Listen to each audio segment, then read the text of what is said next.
Good morning. Today is the 25th of September 25 and coffee sermon as we drive to work. Who is Melchizedek? What an interesting concept. And why does it matter? Well, it matters for most modern day Christians, 2025 Christians, because of the writings of Paul, Shaul of Tarsus, specifically the book of Hebrews, which was written to who? The Hebrews, who believed in Messiah. And that's important to rightly divide that out, is that, we tend to think of people groups as homogenous, and they're not. And if you like evidence of that, just think about American politics. Are American politics homogenous? No, they're not. They're very individual, right? So there were many Hebrews that believed in Messiah. They believed in Jesus. They believed in Yeshua. So Shaul of Tarsus, the Apostle Paul, which, by the way, there's no... Paul in his day was not referred to as Paul, although some scholars go as far as to suggest that he was referred to by the Romans as Paulus, Paul, therefore we call him Paul. Okay, cool. There was no Middle Eastern dude walking around in Judea named Paul. His name was Shaul of Tarsus. Whatever. But I digress. Tell me you have ADD without telling me you have ADD. So Paul tells us that Melchizedek, right, is a man without a genealogy, and that Messiah is a high priest forever in the order of Melchizedek. And he's specifically talking here about the Levites and the Levitical priesthood, because Moses and Aaron and Miriam were all of the line of Levi, the tribe of Levi, with the high priest specifically being descended out of the lineage of Aharon, Aaron, Moses' brother. Aaron and Nadab and Abihu, they get smoked at the temple because they bring the wrong incense for an offering, which to people are like, well, why would God kill them? Because they brought the wrong incense. Because they brought the incense for worshiping other gods. So the implication is that they were worshiping other gods, and then they showed up to the tabernacle, the tent of appointment, with, they brought the wrong stuff. They were just faking at worshiping the Most High. And so the Father smokes them publicly in front of everybody else, fiery hail on their forehead. They're done with. Okay, so descended out of Aaron, of the tribe of Levi, as the high priest, with the Levites being set apart as an inheritance unto Yahuwah, unto the Lord, for himself. There's a whole ransom that goes on in the Exodus of 236 individuals between the firstborn that is supposed to be set aside for temple service versus the Levites, and blah, blah, blah, blah. Okay, all that stuff goes down. So then Paul in the New Testament in his epistles after the death, burial, and resurrection of Messiah is making the argument that, hey, I understand. See, what the Father has ordained cannot change. And he's making the point, we talked about this the other day, about Judaism and Levi. He's making the point that there are no Levites here, okay? Now in post-Messiah Judea, in the intervening years between 33 AD and 70 AD, the destruction of the temple by the Romans, who were invited in to destroy the temple by the Sanhedrin, which was controlled by the, drum roll please, the Yehudim. Why? Because they wanted to ultimately usurp the authority of their brother Levi. But that's a whole different conversation. There's a lot of scholarship on that. You can do your own digging on that. So, in any event, Paul's making a point. Well, I know, 4.5 minutes just to get to Paul, Melchizedek, Hebrews. Yeah, but I give you a lot of other nuggets and thus far, words. I require more caffeine. Also, my brain space is about 80% in DARPA right now. Yeah, it's 7-something in the morning, and I've been doing biz dev for 2 hours already. So Shaul of Tarsus, the Apostle Paul, says, yo, this guy is not a guy, and Messiah is a priest forever in the line of Melchizedek. And one could argue that since Abraham tithed to Melchizedek, that Levi paid tithes to Melchizedek while Levi was yet still in his father's loins. Now that gets into the Hebraic Aramaic understanding of how a lineage works and how a covenant works, an agreement. It's a law forever. And you can read the minor prophets on this. Like, for example, in the book of Ezra, King Cyrus says, yo, Ezra, so King Cyrus from the Medo-Persian Empire replaces King Nebuchadnezzar from Babylon. And he's like, I got all these Judea people are around me, all these Hebrews. Why are they here? Go home. I'm paraphrasing. And so King Cyrus passes a law that says, hey, the Yehudim, those are the tribe of Judah, or the house of Judah. I know, wordplay. It's been going on for a long time. The house of Judah are allowed to go home again. And in fact, when you go home, here's a whole bunch of gold and silver and sticks and stones. Go build your temple to your God. Okay, bye. So they leave. And then Cyrus gets replaced by Darius. And there's some troublemakers in the surrounding foothills around Jerusalem who are looking upon going, hey, they write a letter to King Darius. They say, listen, they're rebuilding Jerusalem over here, bro. And if they finish these walls, you know that this city here has constantly been filled with rebels, and they're troublemakers, and you're not going to get your taxes. So you sure you want them to build this city? In fact, because we are under a covenant of salt with you, we've eaten salt in the king's palace. What does that mean, right? So there's a friendship there. There's a relationship. There's a code of honor and conduct there. We feel duty bound to inform you that these rebels are building their walls, and that's going to be a problem for you. To which Ezra, the scribe, then says, hey, hold on a minute. Do we not have a decree from Cyrus, pre-Darius? We have a decree from Cyrus, and does his word not stand forever? And they're like, oh yeah, you're right. Everything's good. Don't worry about it.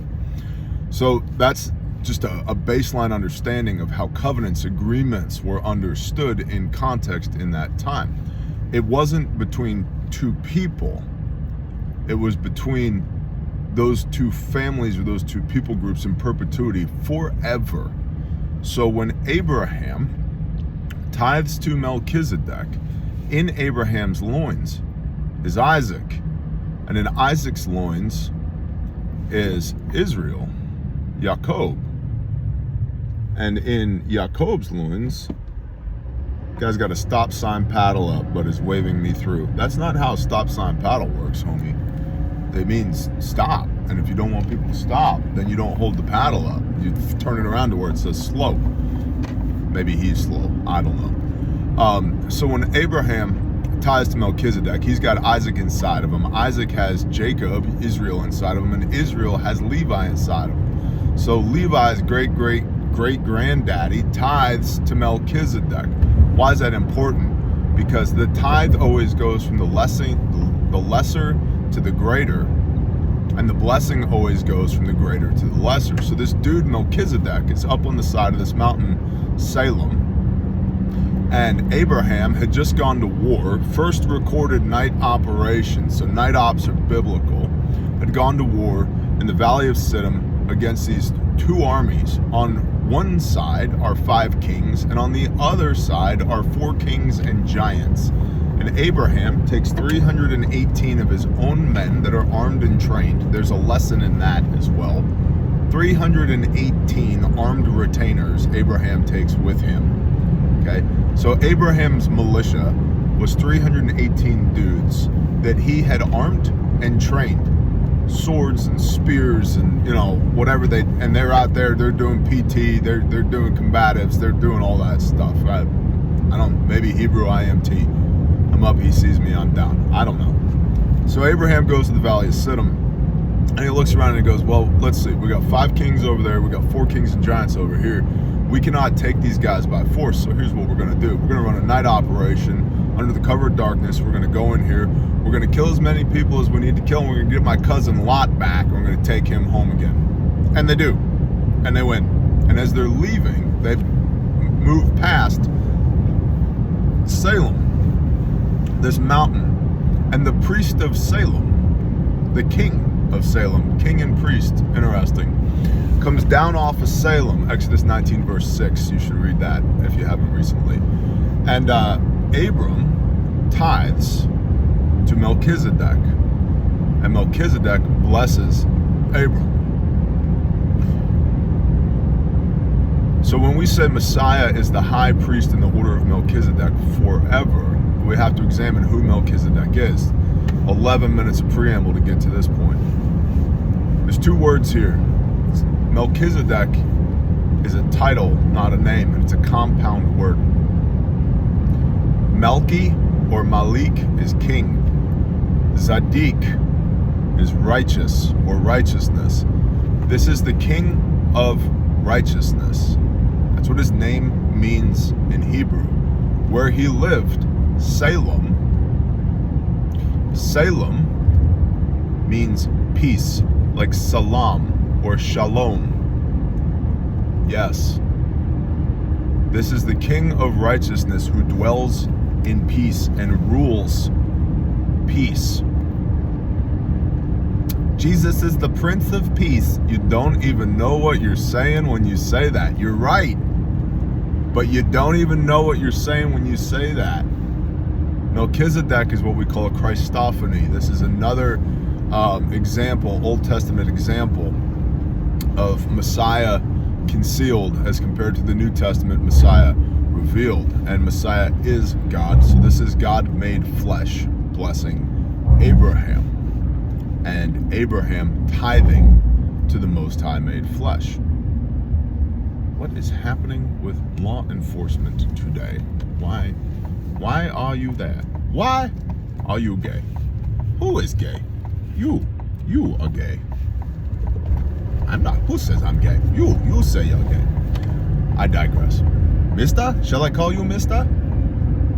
So, Melchizedek is a Christophany.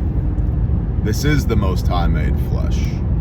He is the king of righteousness who dwells at peace, Salem. Now, said mountain, Salem, fast forward, will become Yerushalayim.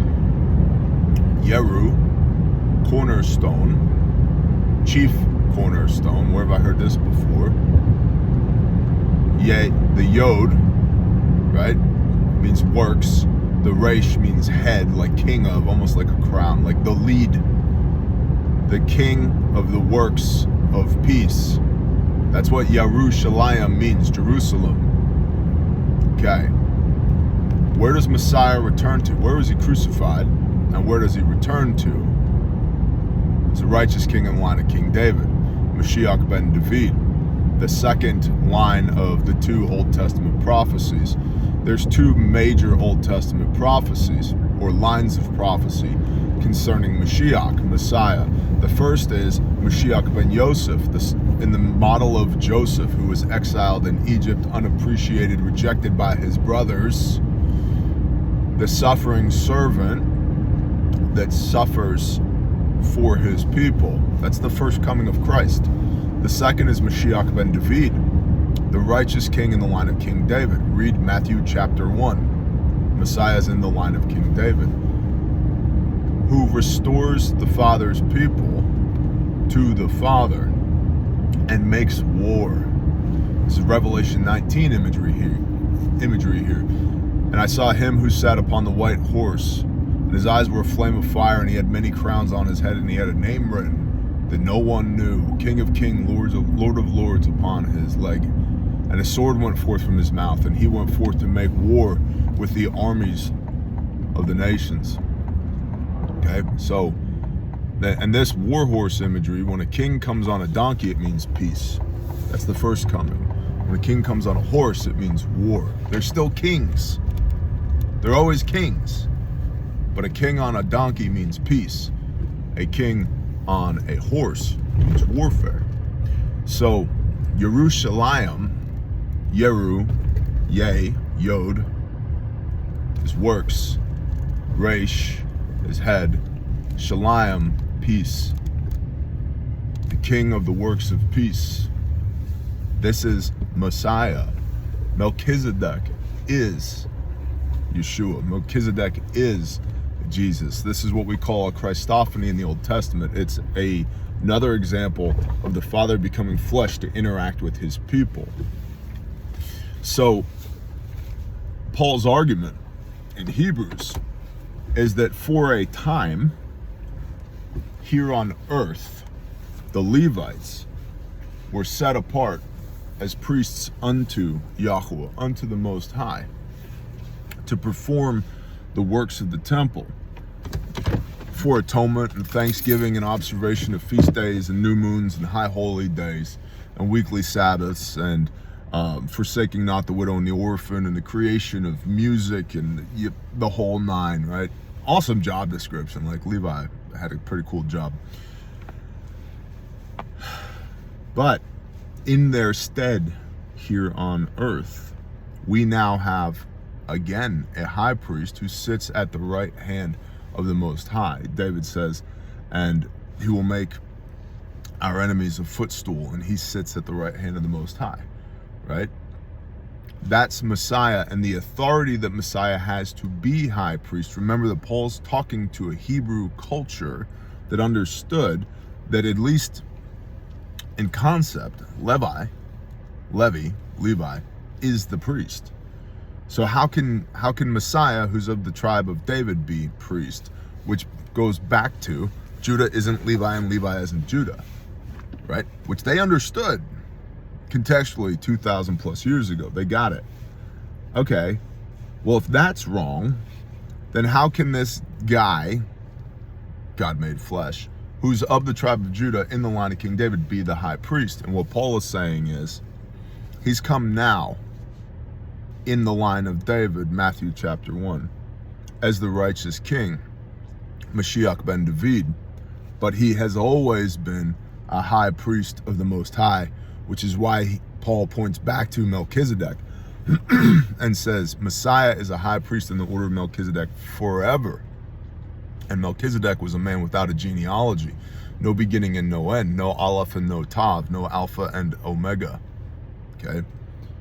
Because it wasn't a man, that was Yah made flesh. Now, beware the leaven of the Pharisees.